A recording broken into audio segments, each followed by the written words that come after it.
నేను doctor Shakuntala Ghosh, senior consultant ENT and director Srirama ENT care centre. ఈరోజు నేను నాలుక మీద వచ్చి ఏమేం కండిషన్స్, మెడికల్ కండిషన్స్ ఉంటాయి దాని గురించి మాట్లాడతా. నాలుక మీద అల్సర్స్ వస్తే ఆఫ్టర్స్ అల్సర్స్ అంటాము. ఇంకోటి విటమిన్ డెఫిషియన్సీ వల్ల గ్లాసైటిస్, లేకపోతే ఎనీమియా వల్ల glossitis and also pernicious anaemia, ఇట్లాంటి కొన్ని కండిషన్స్ నాలుక మీద ఉంటుంది. So also there are certain ulcers, dental ulcers అంటే షార్ప్ టీత్, షార్ప్ పళ్ళు ఉండటం వల్ల అట్లా తినేటప్పుడు ఒక్కొక్కసారి అవి బైట్ వల్ల నాలుకకి ఎడ్జెస్ ఉంటాయి కదా, అవి కట్ అయ్యి ఆ షార్ప్ టీత్ వల్ల దాని మీద అల్సర్స్ ఫామ్ అవుతాయి, డెంటల్ అల్సర్స్ అంటాము.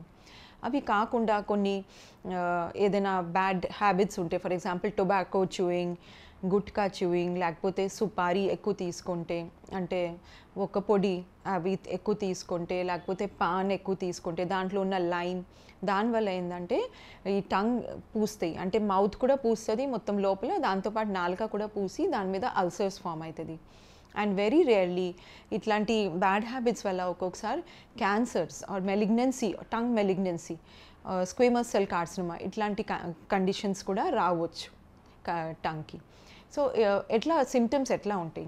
సిమ్టమ్స్ అంటే బాగా నొప్పి ఉంటుంది నాలుక మీద, మింగటానికి ఇబ్బంది ఉంటుంది, నాలుక నుంచి చెవుకే కూడా విపరీతంగా నొప్పి వెళ్తాయి, తర్వాత కారం తింటే బాగా మండుతుంది, ఏదైనా అల్సర్, ఒక పర్టిక్యులర్ వన్ సైడ్లో అల్సర్ ఫామ్ అయింది, అది మెడికల్ ట్రీట్మెంట్ ద్వారా B complex, riboflavin or gels apply చేసిన తర్వాత కూడా ఆ అల్సర్ తగ్గుతలేదు, రోజు రోజుకి సైజ్ పెద్దగా అవుతుంది, సివియర్ పెయిన్ ఉంటుంది, లేకపోతే అల్సర్ నుంచి బ్లీడింగ్ కూడా వస్తుంది. ఎలాంటివి వచ్చినప్పుడు వెంటనే మనం నెగ్లెక్ట్ చేయకుండా ఈఎన్టీ స్పెషలిస్ట్ దగ్గర చూపించాలి, బికాజ్ అది నాలుక క్యాన్సర్ కూడా ఉండొచ్చు, లేదు దానికి అండర్లైన్ ఏదైనా కారణం ఉండొచ్చు. సో నాలుక మీద ఏదైనా అల్సర్స్ వస్తే, పుండు పడితే నెగ్లెక్ట్ చేయకుండా వెంటనే మీరు ఈఎన్టీ దగ్గరే వెళ్ళాలి. దానికి ప్రాపర్ డయాగ్నోసిస్, ప్రాపర్ ట్రీట్మెంట్ తీసుకుంటే అర్లీ స్టేజ్లో దాన్ని క్యూర్ చేయొచ్చు. నాలుక ఎందుకు పగులుతాయి, అది దాని కారణాలు ఏంటి అని దాని గురించి చెప్తాను. సో నాలుక మీద చిన్న చిన్న అల్సర్స్ ఆర్ ఆఫ్టర్స్ అల్సర్స్ రావచ్చు.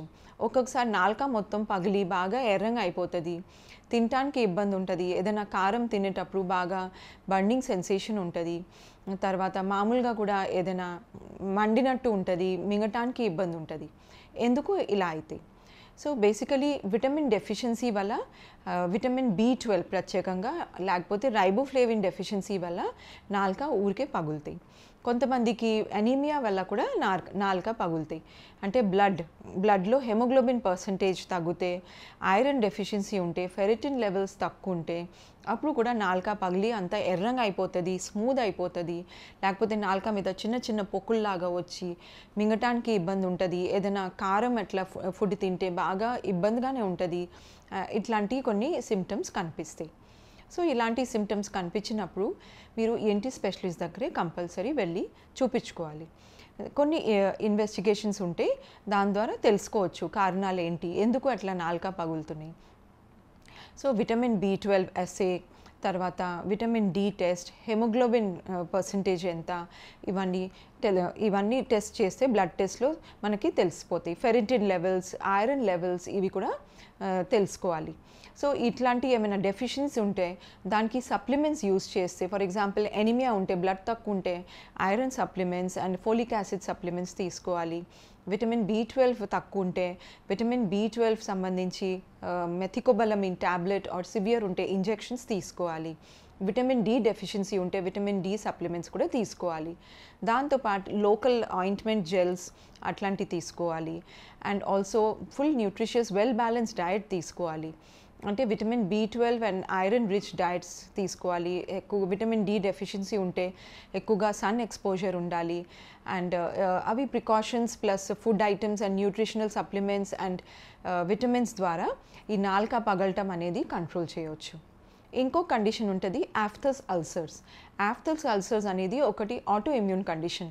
దాంట్లో విటమిన్ డెఫిషియన్సీ ఏముండదు, అంతా నార్మల్ ఉంటుంది. కానీ బాడీకి ఇమ్యూనిటీ లెవెల్స్ బ్రేక్ డౌన్ అవటం వల్ల యాంటీబాడీస్ తయారై ఊరికే చిన్న చిన్న yellow colour multiple ulcers, painful ulcers form అవుతుంది నాలుకలో, లేకపోతే మౌత్లో, లేకపోతే ఇట్లా గమ్స్లో కానీ గొంతులో కానీ అట్లా అల్సర్స్ ఫామ్ అవుతుంది. ఎస్పెషలీ మనకి ఏదైనా స్ట్రెస్ లెవెల్స్ ఎక్కువ ఉన్నప్పుడు, ఫిజికల్ మెంటల్ స్ట్రెస్ ఎక్కువ ఉన్నప్పుడు, ఫుడ్ సరిగా తీసుకోపోతే, బయట ఫుడ్ ఏదైనా స్పైసీ ఫుడ్ తింటే అప్పుడు ఈ అల్సర్స్ వస్తాయి.